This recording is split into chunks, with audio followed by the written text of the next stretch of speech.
you came back for this season, did you have any idea that it would turn out this way? Absolutely not. Come on, man. Be for real. I didn't have any idea it'd be this way 4 weeks ago. So things happen at the right time. Why? It seems like after the New England game, we just relaxed and we just play like we have nothing to lose, and we play as if we don't care what the situation is, how big the game is. No game has seemed too big for us. We just play because we love to play, and we play because we want to win. You feel 36 years old right now?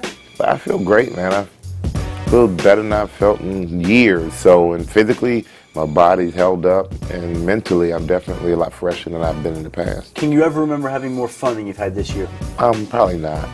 You know, and not saying that I didn't play on great teams and have fun early in my career, but I think now, you know, my approach to the game, my approach to practice, to come to work every day, to the meetings, is just to have fun, not to live under the microscope and not live up to anybody else's expectations or pressures.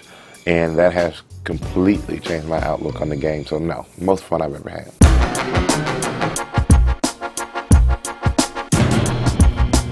How has your outlook changed on Coach Coughlin? Yeah, how much time we have on this interview? You know what? At first, totally not my kind of guy. Couldn't do it.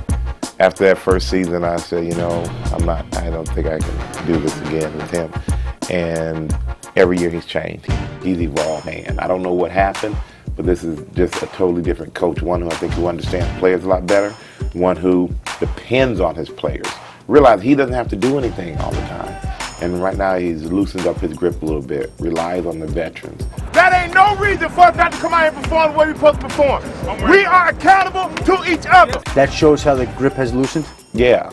I think just one thing he says for every game, have fun. Now, fun and Coughlin, just two words that didn't go together. It's like oil and water.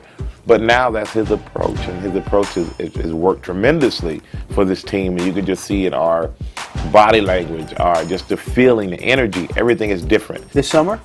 I said a lot of people think that one of the reasons you're not in camp is because of Coach Coughlin. No, not at all. And you quickly corrected that. Yeah, that's the thing. Most people thought he's not in camp because he doesn't like Coughlin.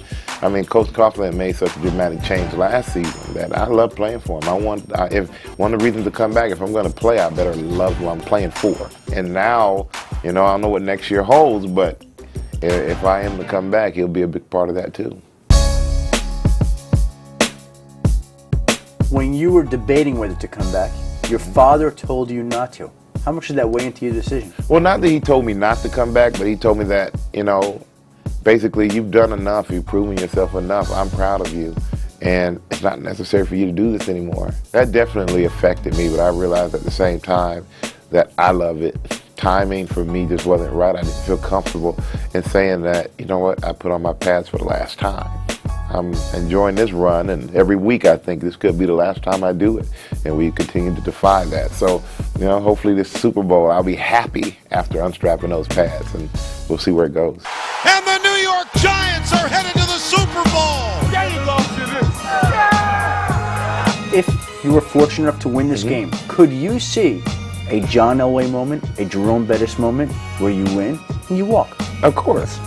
I see those moments. But I see a John Elway moment where you come back and you win too.